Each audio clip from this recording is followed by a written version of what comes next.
The passivation process of new equipment or installations in the pharmaceutical industry is frequently an oversight.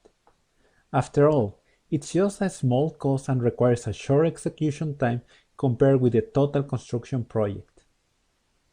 Additionally, the presence of evidence of corrosion or contamination related to the lack of passivation or an elementary passivation practice usually happens after some or many years of operating equipment and systems as per the standard operating procedures. This presentation will provide additional knowledge to the pharmaceutical industry's regulation, standards, and basic passivation and documentation practices.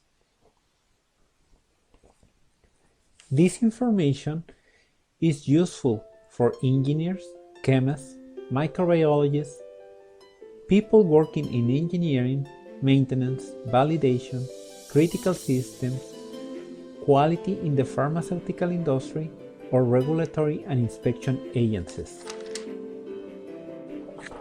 Using a risk evaluation, my 7 years of experience, and FDA 483 observation reports, we will show you that perform the basic passivation jeopardize your company's reputation and represents liability.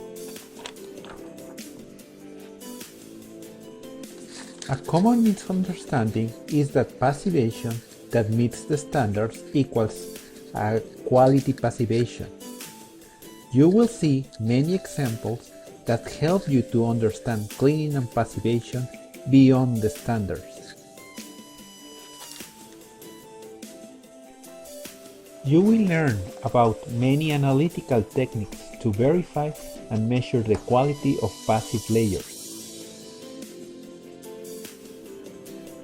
With more elements, you could create a more robust passivation and validation package.